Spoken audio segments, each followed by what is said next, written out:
Hi everyone and welcome back to Beyond the Film Reels, our podcast about the professions of cinema. Today our guest is Richard Abel, Emeritus Professor at the University of Michigan and a legend in silent film studies. So we are very proud to have him as a guest for our podcast today.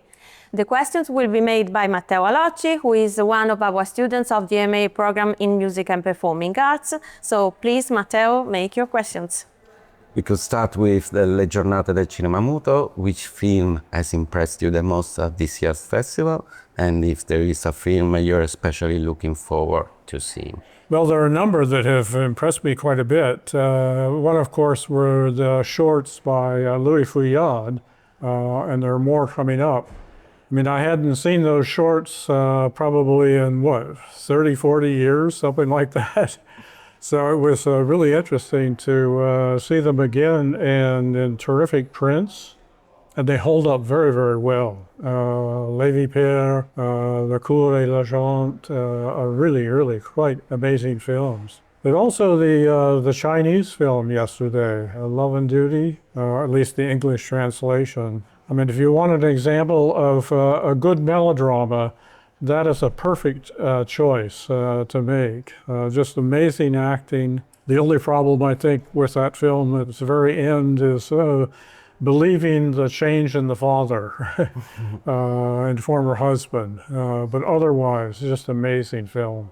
Ukrainian children's film, I can't remember the title, but the choice of child actors was just amazing. The story is really interesting, particularly in terms of the kind of class conflict and then the bonding among all the children.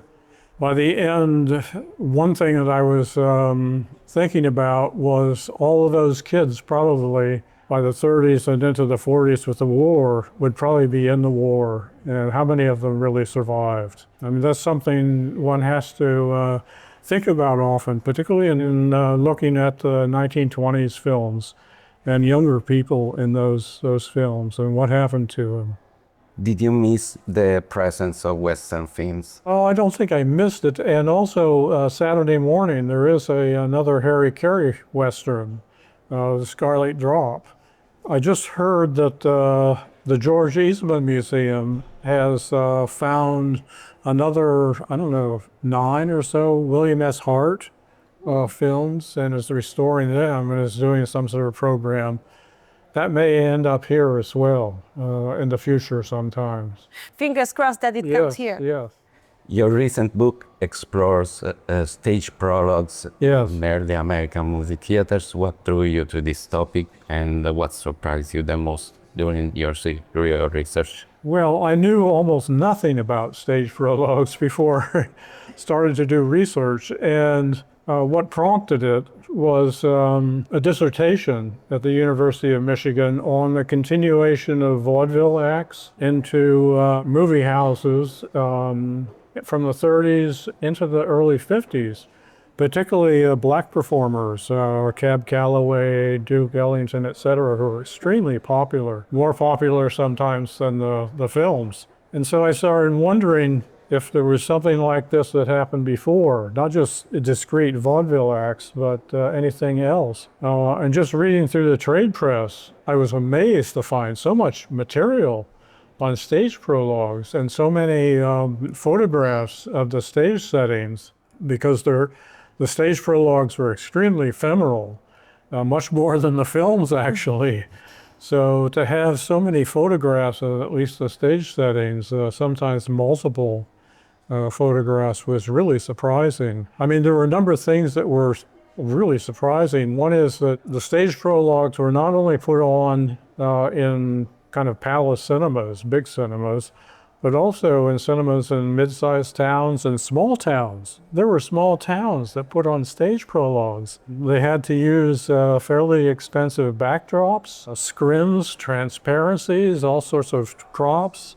Probably one thing that was made them interesting for audiences was that it was local talent, singers, dancers, sometimes kind of actors who were dressed as the characters in the films that would follow. so that audiences would really know the performers and they'd want to come to see the performers. And the stage prologues, they happen just before the films. And their aim was to create an atmosphere, sometimes just reproducing, let's say, the first scene of the film, to kind of lead the audience, to create an atmosphere that the audience would be able to move directly into the film. So it would enhance the experience of the film. And it was so widespread. One of the questions that I had was, could you find stage prologues in other countries, particularly as extensive in the States? And I know there are some that happened in England and Australia, and I think there's probably more, but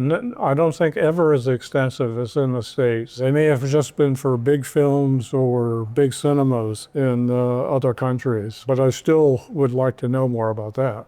Have you seen anything here in Pordenone that reminded you this kind of theatrical experience that you described in your book? Well, sometimes if there's a performer on stage, I'm trying to remember, I think there have been some Indian performers on stage before. That reminds me a little bit. I did ask Jay Weisberg whether he'd be interested in trying to stage. Wow, that would be great. To really mount a stage prologue in relation to a particular film. And I think it would just be too costly and really too difficult to mount. But it would be an interesting idea. So I don't know. He hasn't said yes to that yet. Well, let's hope for the future. It would be difficult. One last question. How and how much the topic of silent movies is taught in the United States?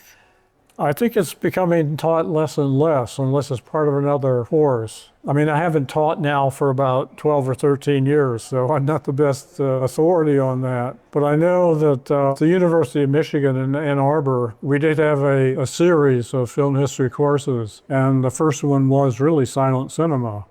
And then from the 30s to the 60s, and then the 60s on. Several years ago, they changed that and reduced it just to 2 film history courses. So now it begins at the beginning and goes up until, I think, at least the 40s, maybe even the 50s. The silent cinema, at least the University of Michigan, is taught a little bit less than it was before. I don't know how that is in other universities. But I mean, as long as, particularly with the rise of new media, and now AI, students are more interested in that necessarily than film to silent cinema. Although when I taught it, years ago now, University of Michigan is really has a lot of undergraduate production students. Students were really became quite interested in silent film and what kind of techniques you could use studying silent cinema. So it really was profitable, I think, for them, beneficial. In Italy, I would say we never really reached the point that we could say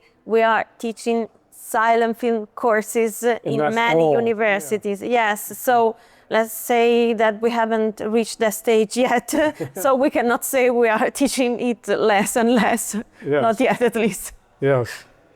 Thank you, Richard, for joining us today and sharing your ideas about this edition of the Giornate and Silent Films. And thank you, Matteo, for making your brilliant questions today. Stay tuned for other episodes of our podcast.